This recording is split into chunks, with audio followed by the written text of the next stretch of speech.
Great.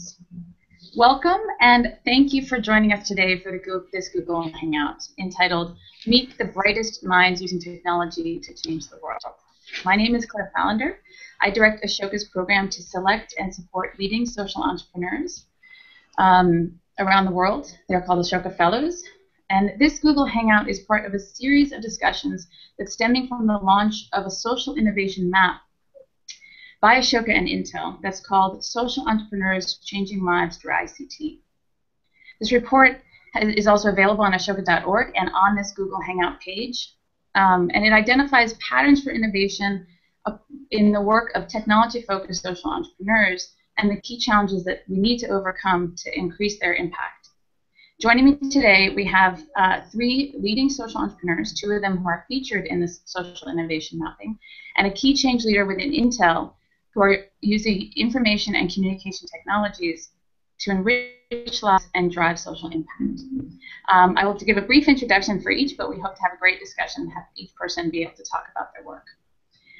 Joining me, first we have Alex Bernadotte. She's an Ashoka Fellow and founder of Beyond 12. Beyond 12 is an organization that is improving college graduation rates among low-income students by bridging the digital gap that's between the K-12 education and U.S. colleges and universities. Next, we have Janet Longmore. Janet is the founder and CEO of Digital Opportunity Trust and also an Ashoka Fellow. Her organization tackles youth unemployment globally by training young people to use their technology skills to create social enterprises and also create impact in their communities around the world. Finally, we have Joseph Nsengimana. He is the Director of Programs and Strategic Alliances of the Intel Foundation. He has a long career advising and assisting governments and also multilateral development organizations on the use of technology to fast-track development. Thank you all for being here today. I will pose a series of questions to begin the discussion, but I would encourage everyone who's watching to please share your questions as well in the Q&A box. I will try to get to as many of them as possible during the last 20 minutes. So the first question I wanted to pose to our panelists here today is to ask you to please briefly describe what is the social impact that you are creating and how are you using technology to do it. I'll maybe start with Alex to kick us off here. Sure. Hi, everyone. Hi. Thank you so much, Claire. As Claire mentioned, my name is Alex Bernadotte, and I am the founder and CEO of an organization called Beyond 12. Beyond 12 is a national nonprofit organization, and our mission is to increase the number of low-income and first-generation students who graduate from U.S. colleges and universities. So we focus exclusively on what happens to students once they get into college. And the statistics in the U.S. in terms of college graduation for the demographics that we're working with are pretty stark. So for instance, only 8% of students from low-income backgrounds can expect to earn a bachelor's degree by their mid-20s, and that's versus 82% of their higher income peers. So we're focused exclusively on trying to address that challenge, and we do that in a couple of different ways using technology. The first is that we've built a tool, a platform, that allows us to collect both quantitative and qualitative data about how kids are doing once they get into college and eventually once they enter the workforce. We synthesize the data and we feed it back to their education institutions, whether it be the high schools from which they graduated, or the after-school programs that provided them with extra support, or the colleges in which they're enrolled. And the goal is to feed those institutions the data so that they can make better decisions about the efficacy of their models and programs, and so that they could eventually better prepare future generations of students that are coming through their doors.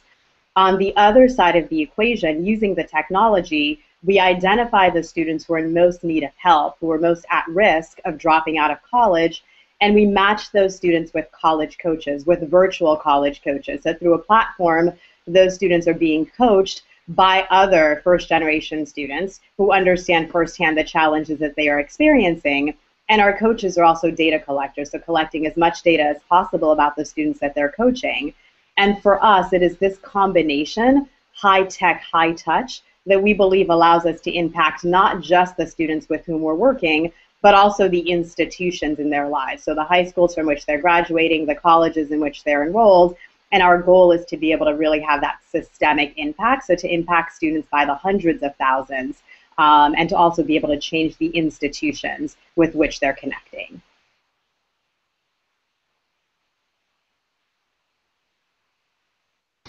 All right. And now you're working across most of the country now, correct? Or you're growing to expand? We are. So we are working nationally, as you can imagine, because it's a technology platform. We're not sort of constrained by the traditional growth and challenges of trying to have a physical footprint in lots of geographies. And so we are working nationally. We're currently tracking the progress of about 43,000 college students, and those students are on about 180 different college campuses or so. Great, thank you so much. Janet, would you like to share your work at the Digital Opportunity Trust? Yes, certainly. Hello, everyone. Thank you, Claire, for the introduction. As I mentioned, and as you talked about, DOT works in hundreds of communities throughout the developing world and emerging markets, primarily in sub-Saharan Africa and the Middle East. And we have mobilized a network of over 1,000 local university and college graduates, talented young women and men who get technology, and who in turn are going back into their home communities to train their peers and other community members in ICT skills, business skills, and life skills. So in essence, enabling people to recognize the opportunities around them and to use technology in a local context to address local challenges, local solutions, to create their own social enterprise, responsible businesses, and improve their lives. And the most significant social impact that I am now seeing in the DOT, in our network, is that we have leveraged technology to really create a network of people who are supporting each other's growth and skills development. And this is a network that crosses cultural contexts, it is across boundaries, it is a network of creativity and solutions, and importantly, it is a network of a very safe space for young people to collaborate, to solve problems, to share knowledge with each other. So Wamala in Uganda, who created a eco-friendly fuel alternative business for his community and hired 20 of his peers in that business, is able to share his experience and blog about his how he set up his business. This can be picked up by not only other young people in communities in Uganda, but elsewhere in East Africa. So stimulating ideas of how to address challenges in your own community and set up social enterprises. We've launched our Indigenous program here in Canada. We're working with some amazing young Indigenous leaders. They connected through this network of support with DOT in Rwanda. And Rwanda advised them as they were designing and setting up the program. And they're staying connected as the program launches and goes forward. And the biggest impact, I think, has been with young women. They are role models in this network. They have a voice. They're sharing their stories online. And so it is this very powerful support system that is leveraging technology and is really helping young people in that path towards future work, self-employment, and the challenges they face in life. And we're leveraging technology to accomplish this. Great, that's fantastic. Thank you, Janet. And let's have Joseph. Please share, you have your own personal background of working very extensively across Africa in different ways, promoting technology use and advising, advising as well governments and ministries of education. So, as well as also running different programs within the work of Intel. So, can you share with us a little bit more about your work with ICT? Thanks, Claire. First of all, I'd like to acknowledge my fellow panelists for the great work they're doing. And quite a few of them, we're actually working together in one way or another. Claire, as you know, Intel is committed to increase social impact, particularly using technology, since it's our really competencies. Intel is committed to making, generating, creating technology that can serve humanity. As you pointed out, my background working with the ICT for development in Africa, where I was based out of South Africa and covered the whole of Africa. That work was not only done in Africa, but it was done all over the world. As you know, for instance, with our signature program, Intel Teach, we were able to empower, train teachers, 10 million teachers all over the world in over 60 countries. We've worked with various number of ministries of education to put in place education programs that really are relevant to the 21st century. One that can make sure that the destiny of a person isn't dictated by where they were born, but rather by the content of their character, as Martin Luther King said, but also the opportunities that they have to really further that. We also work with other organizations, Ashoka as an example. We've partnered for the last 2 years to empower and support social innovators to increase the impact they're having by harnessing the power of technology. We sponsored the technology, for instance, the Women and the Web report that was unveiled last year, which highlighted the gaps, access gap between men and women. And we actually have launched a program now as a response to that, the action call that was issued by the report, to increase the number of women who have access to technology. And the She Will Connect program, which was launched last year at the Clinton Global Initiative, is aimed at connecting 5 million women and girls by 2016. And we hope that that is going to be a contribution towards the overall call to double the number of women, especially in the developing world, from 800 million to 1.2 billion, who have access to technology and are able to improve their lives and the lives of their communities. So this is really what we do, and we are very privileged to have partners such as Ashoka and everybody else working in this space to make sure that we accomplish our goal, which was we set up a couple of years ago, to make sure that our technology is actually used to enhance the life of every person on Earth. That's great. Thank you, Joseph. Yes, it's great to be able to work together with such a inspiring company that has presence around the world. So thank you. I wanted to, we've talked here about a range of work that is driving impact through technology in the space of education, civic participation, economic development. We also know from, in the social innovation mapping that social innovators, social entrepreneurs are working across all fields, including, health and environment as well, and human rights. So for the second question I wanted to pose, and again, we should, I'll leave it open for more discussion, but I wanted to see what is bringing you to use technology as a key component of your solutions. Are there specific opportunities for using ICT to create positive social impact? What are the forces that are driving it? Is it obviously we've talked about the question of networks and creating connections between people, but are there certain specific elements that you see as being important to leverage for the social impact aspect? Because technology can be used for many things, but all of you are very dedicated to this social impact. I will let Janet start. Thank you. Yeah, certainly. I was jumping in there, wasn't I, Claire? Yeah. One of the things that we have seen, and this is really what we see as a positive force in technology, and that is the rapid adoption by young people of technology. We know that they're the early adopters, and regardless of where they're living around the world, they're getting connected and getting online. And so what that's reinforced for us at DOT is the importance of meeting young people where they are at, and observing and working with them, learning about their behavior and how they're using technology, and really leveraging that to empower them to have social impact versus getting distracted, and getting more into social media, social connections, but really to use that for social impact and addressing the challenges that they see in their communities and among peers.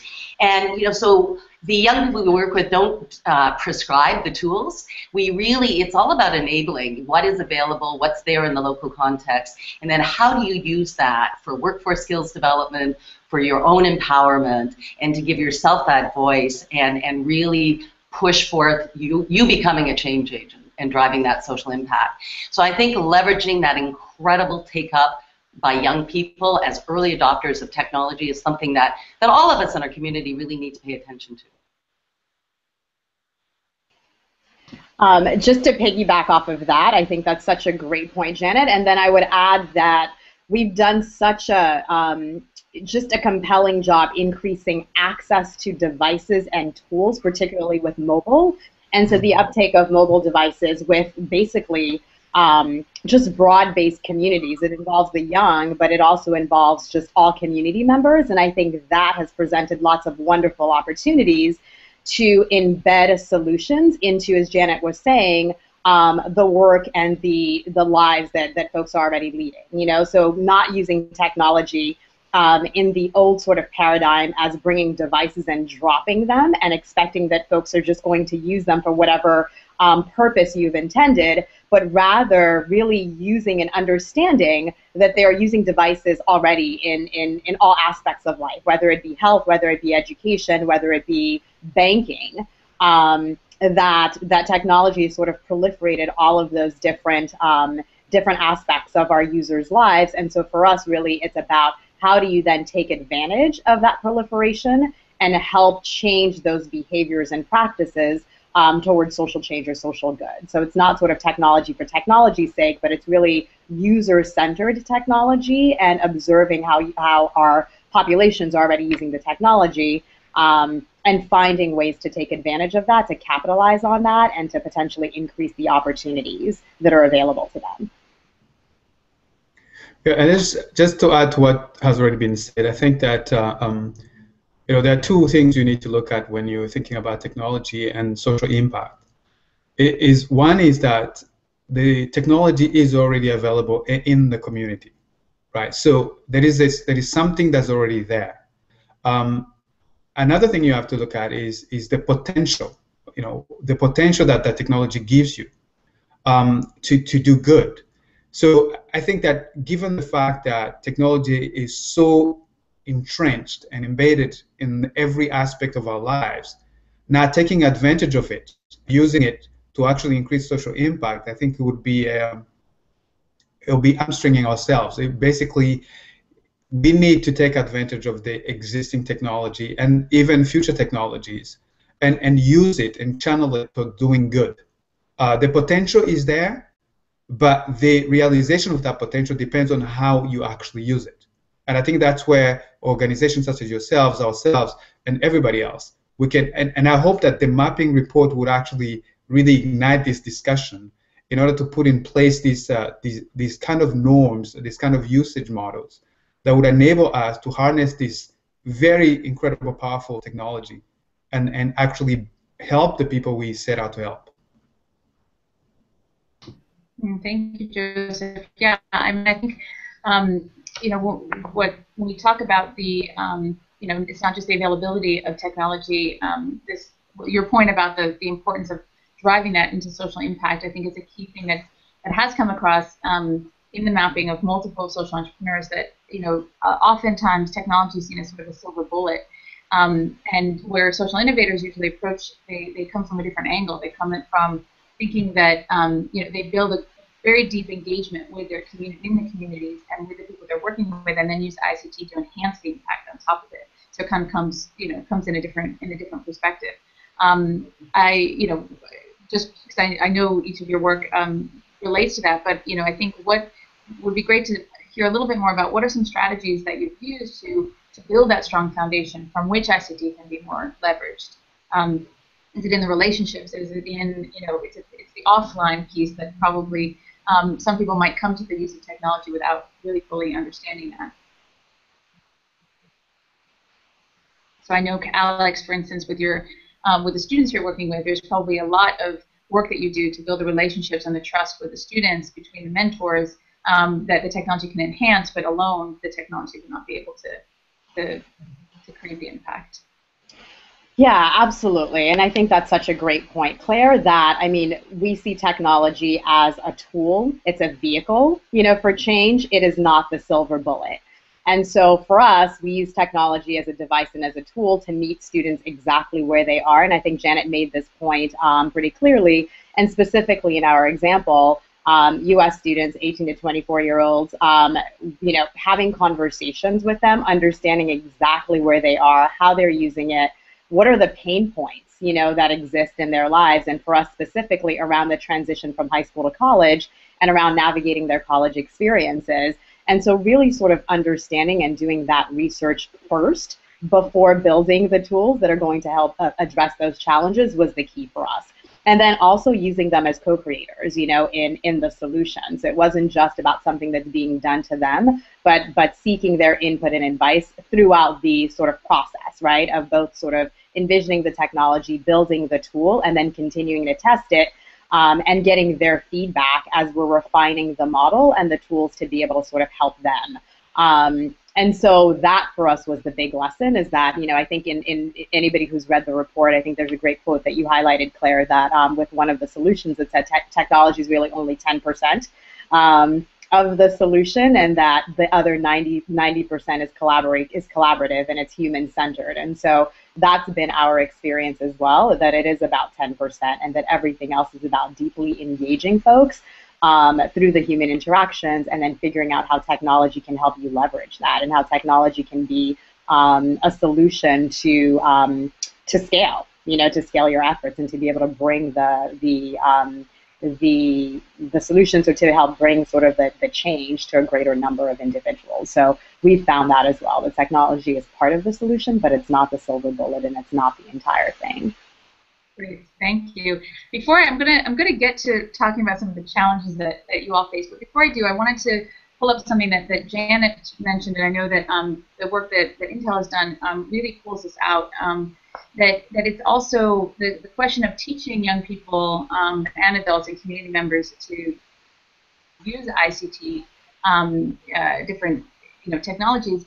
That it's not sufficient just to teach people to have to use the tools, but that the kind of the coupling of the learning about technology together with skills for creativity, problem solving, and links to relevant problems that can be solved in the community is something that we see a lot across a lot of work with social entrepreneurs, and something that Janet's certainly doing. I know in the work that of Intel Learn, part of the curriculum that young people are part of their learning of technology is really about addressing social problems as well. So I wanted to highlight a little bit of that. What are those key skills that you're building that basically enhance the ability for technology to be used for social good? Claire, if I can just jump in on that, and so many excellent points are being raised, but I think what you've just talked about speaks to the importance of looking at the skills that we see are going to be important in the world of work, and understanding how the world of work is fundamentally changing. As Joseph mentioned, wherever you are locally, you can build your skills and almost compete within your own community and country and beyond, in terms of presenting who you are, the skills you've got, skills like collaboration, problem solving, problem identification, and communication.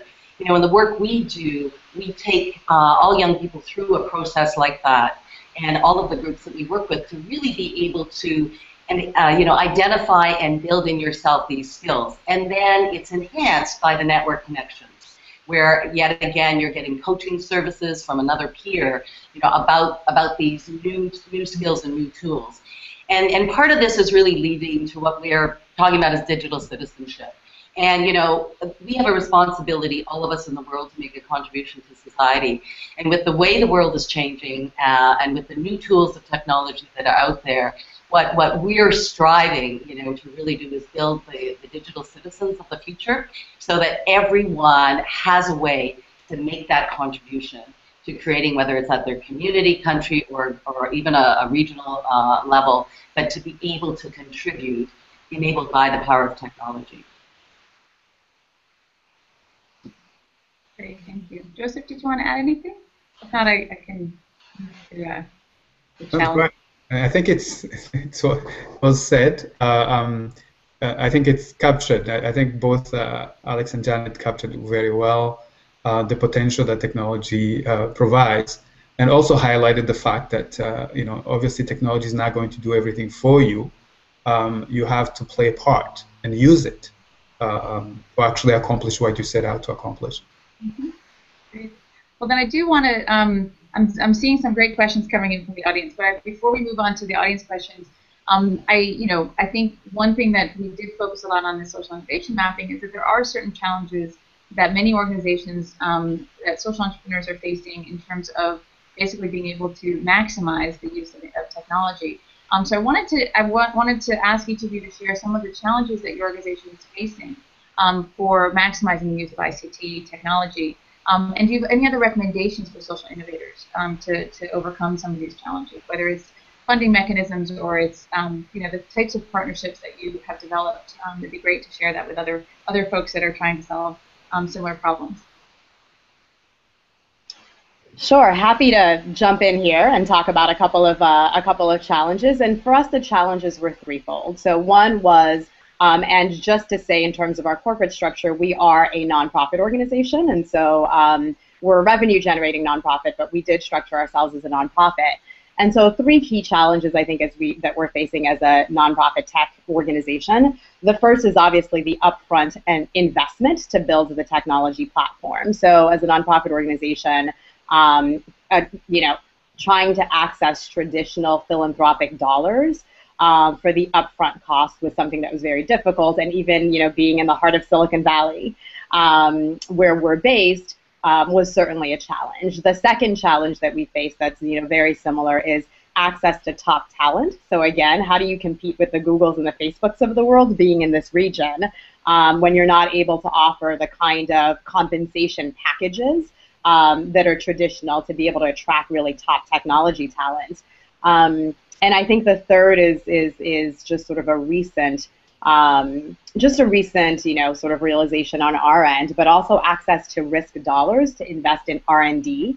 The R&D that is necessary to be able to really sort of continue to on the technology and to take advantage of new trends and new opportunities that are out there. And so, we've been talking about this and just sort of mapping out, particularly on the R&D side, the investment that is made in the for-profit world, right, in for-profit technology organizations. And I think the statistic that we found was sort of startling, that in 2013, the 1,000 sort of top technology organizations spent about $638 billion on R&D. And when you sort of think about that and you think about just the investment dollars that are available, the risk capital that's available for nonprofit tech organizations, obviously we don't have access to that. So that's also sort of a big challenge, as you're trying to not just sort of start, but to maintain and to continue to innovate on a product that really sort of is at the forefront of addressing your users' needs and understanding that your users'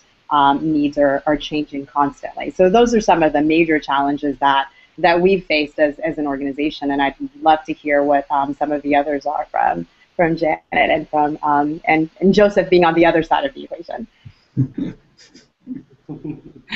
Yes, Alex, I can empathize. I mean, there's similar challenges that we face as well. And maybe just to build on what you said, one of the, because we went down a path, we were looking at software development, and do we need to build something, that maybe isn't out there right now that really meets young people where they're at. And really reflected that perhaps the better thing to do is look at larger scale collaborations that where we are leveraging the tools that are being developed, leveraging initiatives such as Joseph talking about She Will Connect, because one of the challenges that we are addressing is engaging more young women in our network. Already over 50% of people in the DOT network are women, but how do we move beyond access to how they connect and how they use the tools for their own personal development and social impact? So it's opening up and joining and speaking the same language with other collaborators who are in the space. I think the challenge is so great that unless we innovate and look at ways to leverage each other's expertise, that's how we're going to address it. So moving beyond the money investment, what are the innovations out there, and how do we bring that right down to the local level? Because that's the expertise we're bringing to the table. Feet on the street, an understanding of the realities that communities are facing, the world's workforce is being born in sub-Saharan Africa, you know, an understanding of where young people are at. So bring that to the network of people like Intel and Cisco and IBM, who we also work with, and how do we collaborate together to create something that maybe wasn't there before. I completely agree with Janet. I think that it is true, Alex, that the investing in this particular area for the NGOs, not-for-profit organization, is a challenge. And I think that a lot of funders are actually coming to the realization that they need to structure the way in which they support organization to take into account the usage of technology. It hasn't always been the case.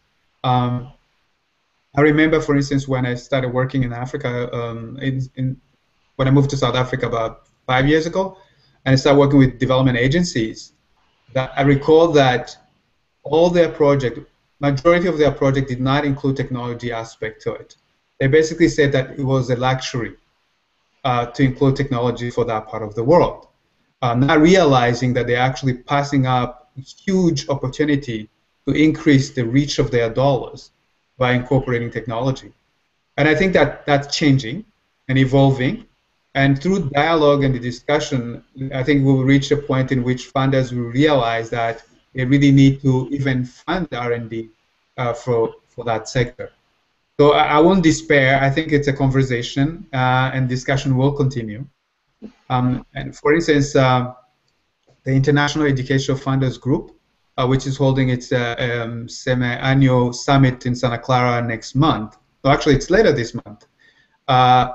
It's exactly going to be looking at the education and technology, and particularly how to fund technology in education. So these discussions are ongoing. I think that it's just taking a little longer than one would like, but it's going. One challenge I wanted to highlight for me is that the funders and the technology companies need basically a concerted effort to be able to partner with NGOs who are, as Janet said, on the ground and delivering these services. But one thing that one realizes is that these organizations are also fractured. You know, it's very difficult to have to bring them, around the same table in order to work together to make sure that the support and services you provide to them is used in a way that is additive, right? Because there is no way you're going to work with 10,000 different organizations. There has to be a way of collaborating. Perhaps this is something that we can look at doing in the future. That's great. Yeah, I think that there is always a challenge in terms of how do you create the right incentive structures for organizations to collaborate together. I think what we've seen in the Ashoka network is, when you bring very innovative, creative, like-minded folks together, like Ashoka Fellows, who are trying to really put social impact first and foremost, that you get really pretty incredible new ideas coming out of those interactions. And I think one thing that we hope that this report and the series of Google Hangouts will do is help spark a bigger conversation among the social innovators so that there is more collaboration, exactly like Joseph brought out. So thank you. I'm going to go to some questions from the audience, because I think there's one that in particular kind of dovetails on this question about different challenges. And from Cheryl Gillihan, thanks for your question. What has been the most surprising in your work, in your experience? Have you pivoted strategies or solutions after discovering something you did not expect? I'll give you a second to think about that question. Maybe. I'll jump on it. We've got a track record of, a lot of experiences. And for me, what was most surprising was working in the Middle East in the very early days of DOT. And we saw ourselves as catalysts, really trying to push the envelope. We were passionate, right, about young people could lead change and young people can make a difference, young men and young women. And we encountered in Jordan, in the northern parts of Jordan, an experience where all of the DOT young Jordanian interns were women, young women. And they were in a community trying to work with small businesses, helping them to understand and learn how to, you know, get the computer out of the box in those days, right? And figure out, you know, how this could help your small business. And the businesses were run by men. And, you know, we felt that we might have to intervene and play a sort of facilitating role. And what was so incredibly surprising, and this was a real turning point, was these talented young women, they were confident enough, they knew their own culture, right, what was expected of them, how they behaved, and they would take that behavior and use it, right, in a way that allowed them to do the work they were going to do with DOT. In other words, provide the training to groups of men in their community. It was, you know, it was one of those just step back and let that natural ability of people who know and understand their own communities, let that drive it forward and let just be a catalyzer behind that. So it was simply amazing, and it was nowhere but up after that. That's great, Janet. And I want to jump in on our surprise, which is probably the other side of what Janet just talked about. I think even though we went into this, you know, getting a lot of input from users, students as well as administrators, both, you know, high school administrators and college administrators, we maybe still went into this with the mentality of if you build it, they will come. You know, and that, you know, if you've gotten users' input, you've gotten users' experience, and you're developing exactly what they've asked you for, that you know, the data that's coming out of it will sort of speak for itself, and that folks will understand exactly what the data are telling them and how to use the data.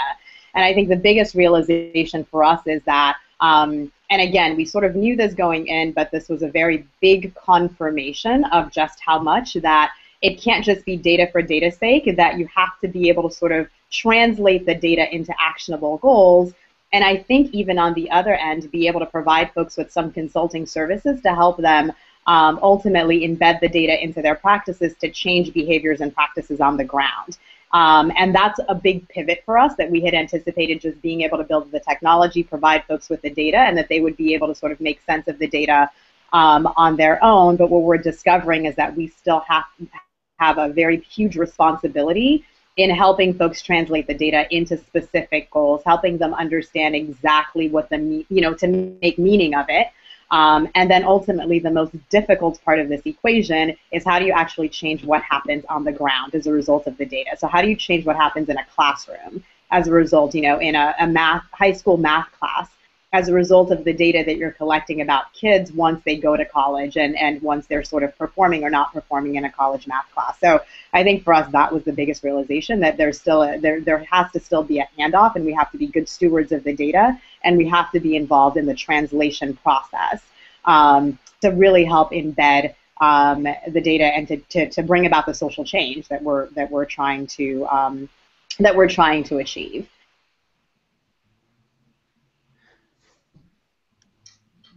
Great, thank you. Joseph, do you want to add something, or should I pull another question?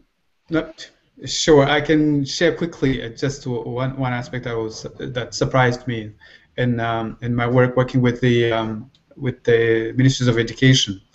For me, when I started working with the ministry of education, particularly in implementing ICT policies, the biggest surprise that I saw was actually that the roadblock to integrating ICT education wasn't the technology itself.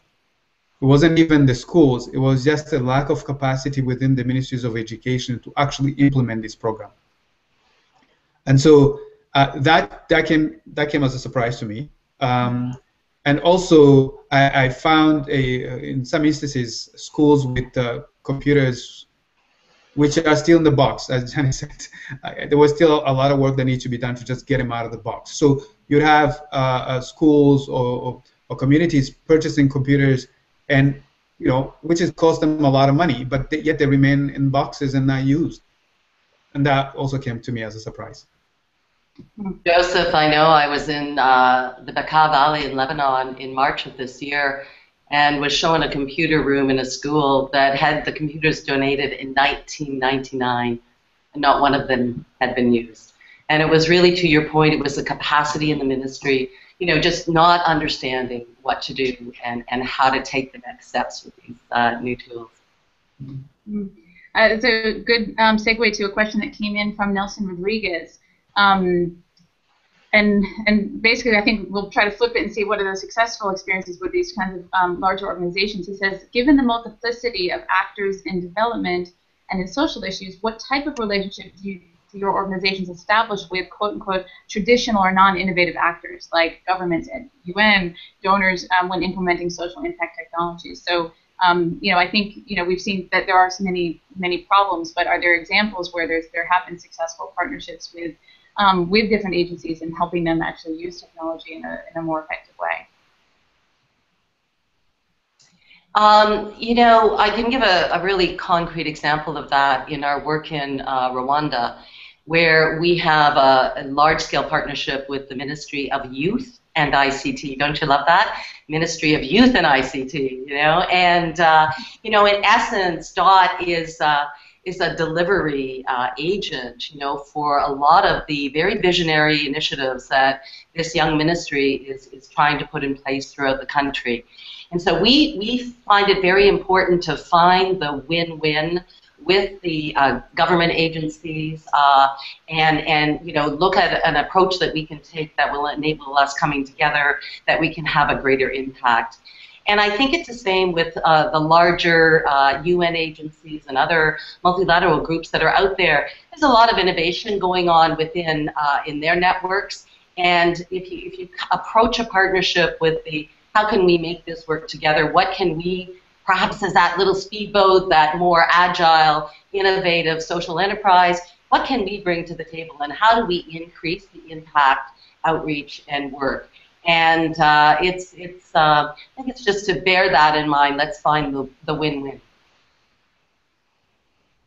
Yeah, and we're a very young organization. This is Alex. We're a very young organization, so we don't yet have sort of the track record of actually having working with traditional governments or with those big bodies. But the way that we are positioning ourselves and the way that we see the relationship is trying to provide a proof point.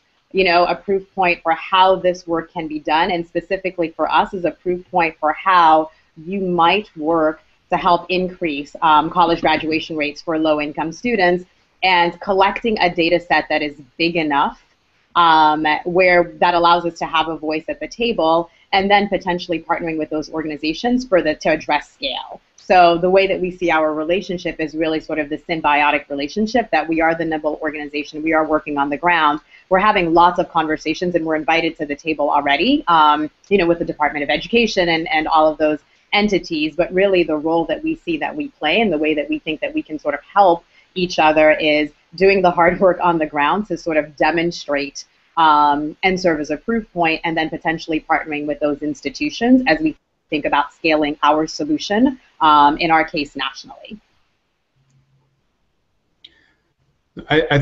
Just to touch on that, actually, this is what we do at Intel, is that we work with both the private and the public sector in promoting primarily education, which I think that's what the question was talking about. So in all the countries where we work in, is we actually partner with the government because we see them as the stakeholder, the owner of the education, the rolling out of education system. So if you really wanted to do systemic impact, you have to work with the government in one form or another. So we've worked with government all over the world in improving the education systems. For the development agencies, we've worked with the World Bank on a number of programs. I can think of a couple of examples. We work with the World Bank in Kenya and in Senegal to actually provide technology for students, enabling them to conduct research beyond the bounds of their own schools, because some of the libraries that they have are rather limited. But opening up the internet to them and creating some kind of collaboration with other institutions across the world enables them to actually further their learning. So this is an example of a collaboration we've had with the World Bank. We've had collaborate with the U.S. State Department, with the USAID, with the African Development Bank. Just last year, we worked with ADEA, which is a Association for the Development of Education in Africa, and the African Development Bank to host the first ministerial meeting on ICT. So basically, this was intended to bring together ministries from all over across Africa, and in order for them to design their own intervention and their own future, rather than waiting for a mandate or dictates from outside. So I think that realizing the solution come from within, and working with all different partners to be able to realize those or establish those collaboration and coming up with a solution, I think this is the best route to go, and we are doing that across the world. Great, thank you, Joseph. Yeah, thank you, everyone. I have another question that it's more specific, but I think it's interesting because we haven't spoken particularly about the different types of technology being used. But it's a question from Scott Morris asking, is anyone using mobile phones and specifically mobile-based payments as part of their offering or mission? You know, I know that Alex obviously does use a lot of mobile with in the coaching of the students, and Janet, I'm sure you have some mobile, but I'm just want to throw out there, is there, A, are you using that, and also are there new opportunities you're seeing with the idea of payments, mobile payments? Well, certainly I can speak to one of the leading examples in terms of the M-Pesa that was launched in Kenya some time ago and really became a model for many, many other countries in sub-Saharan Africa and elsewhere to pick up on mobile banking. And, you know, for the young people we work with and the social enterprises and businesses that they've established, the ability to do mobile payments has significantly increased the income that they're earning and generating. And, you know, this goes right back to the point of local solutions to local challenges and the innovations that occur right within countries, within communities. I know that the CEO of Cisco, John Chambers, was commenting the other day that, you know, there's a strong feeling that what's going on in Africa in terms of the revolution, technology revolution and innovations will overtake the situation that we see in Europe and in North America. And frankly, you know, from what's happening on the ground, I can see exactly why there's a lot of evidence to support that. And so not only does it increase opportunities for businesses, what you have are people now empowered because they have savings, you know, that they've never had before.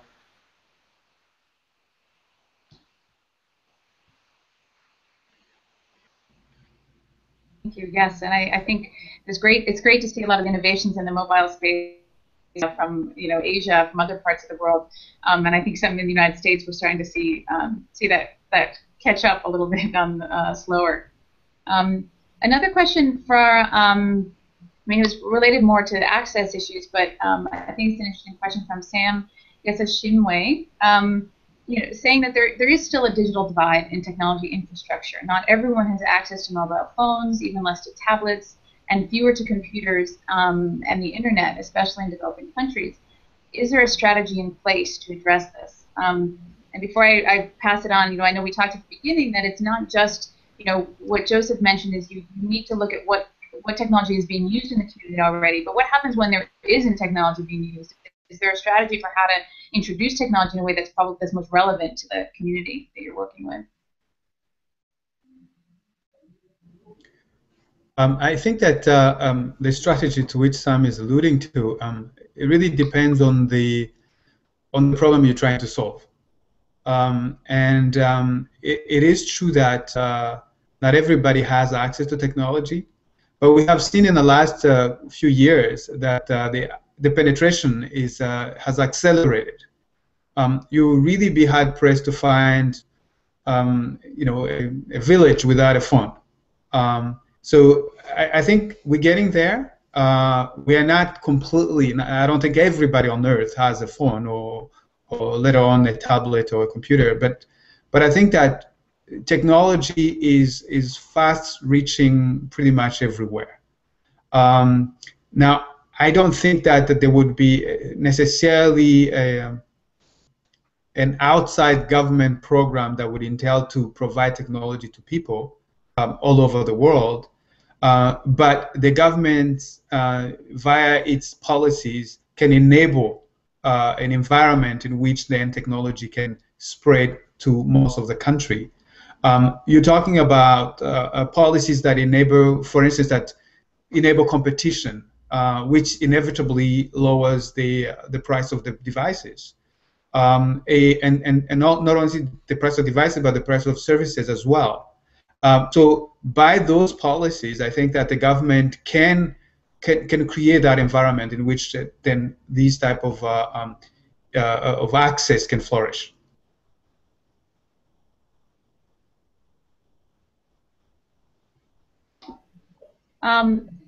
There's one that I think gets to the heart of something we did talk a little bit about, which is the building the right strategies for working with communities and engaging communities and the use of technology. The question is from Dickenzie Marifa.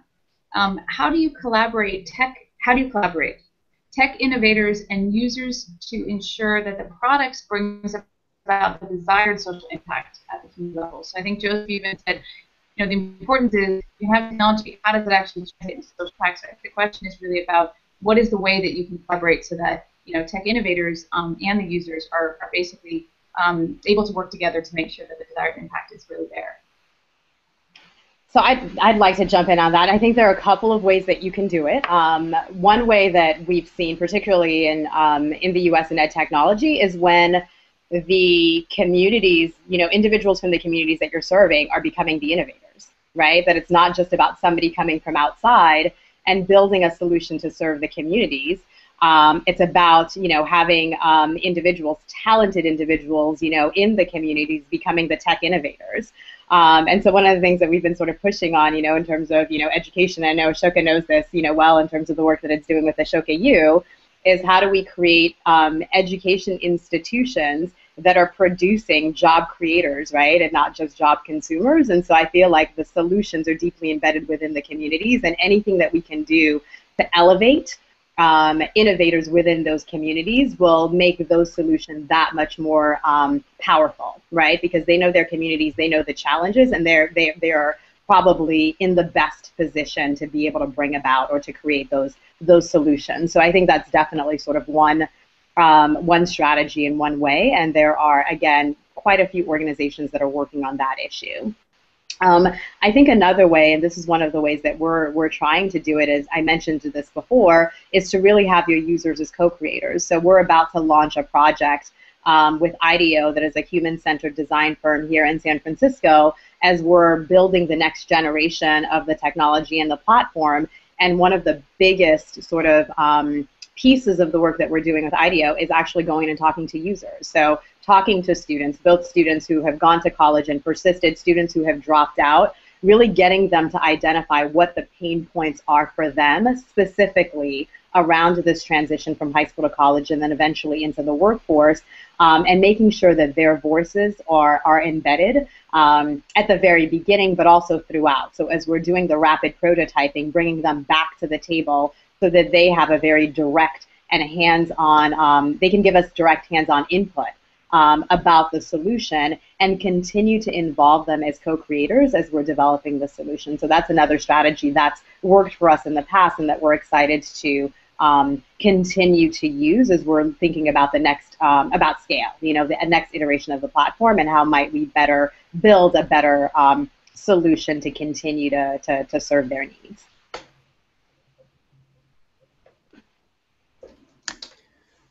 Just to add to what Alex was talking Great. about. So I think we have time. Sorry, Claire. I was just saying to add quickly on what Alex was talking about. So here at Intel, we have a part of the Intel Labs, which is the research arm of Intel. We actually have anthropologists that are part of the labs, and their job is basically to understand the social side of the need of technology. How can technology really serve that the needs of the society? And so product that we develop are actually informed by that research. So it's not that product that just parachuted out of nowhere. There is a background research to understand where the needs are, and then the product and then are designed to address and solve those problems and those needs. Thank you, Joseph. That's a perfect segue to the last question. We just have time for one more. It actually comes from Sega Belichu, who's actually one of Ashoka's own, so from our Africa team. So it's great to have a question coming from that part of the world. The question is, what are upcoming trends in technology that young people can take?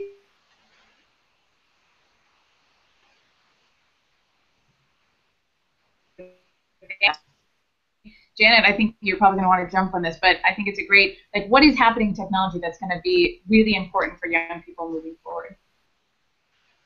Okay, I just want to feed it back because I just quickly, so what are the new trends and what are important for young people using technology?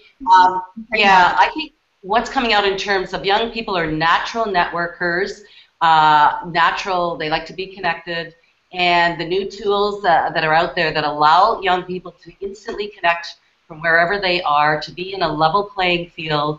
I'm going to put it out there. I'm not so sure anything like MOOCs and all of that is a solution. I think it's looking at the community and ensuring that young people are driving their own path to lifelong learning and directing their own learning. So tools support self-direction.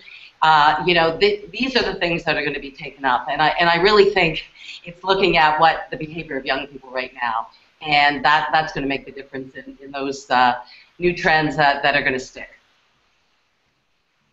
So I agree. I think just a lot of the social utility tools that are allowing young people to connect to each other and that are allowing young people to provide feedback to each other about particular solutions. So no longer sort of having the experts tool, but having sort of tools where young people see each other as experts and they can connect to each other and really sort of help each other solve their own challenges. So all of the tools that are, again, bringing about sort of community and that are on the social utility end of the technology equation are certainly the things that we're seeing in terms of what young people are adopting. And I would add, on top of that, I think you will see a lot of innovation in the wearable and in Internet of Things space. Oh, great. Excellent. So I think that's probably a to be continued. So hopefully we're just at time right now. I wanted to just pull out a couple of things that we've talked a lot today about how technology alone is not the solution, how coupled with both the relationship with stakeholders in the communities as well as the kind of development of different change-making skills are really key in terms of how you translate technology into actually achieving social impact. And we heard, we started to hear that there are certain new opportunities for technologists to leverage their skills to support social innovators, as well as investors and companies as well, and really be part of this ecosystem of change that's leveraging ICT. So we hope that the ideas that were shared today on this great Google Hangout will inspire a great discussion between social innovators, technologists, investors. We hope that you can, if you haven't already, please do visit either Ashoka.org's website or take a look at this, the link here on the Google Hangout to take a look at the social innovation mapping that may spark some new ideas. And so we hope you enjoyed this, and we invite you all to join us for the second session that's going to be on November 5th, Google Hangout. And it's really going to focus a little bit more on how, what are those opportunities for technologists to thrive as change leaders in the social innovation space. So thank you to the panelists, to Joseph, Alex, and Janet. It's been great having you. And really a special thanks to Intel for being such a key partner in this initiative. So thank you very much, and thank you for everyone who's been listening and the great questions that have come in. Thank Have a you. great day. Thank you. Okay, thank you so much.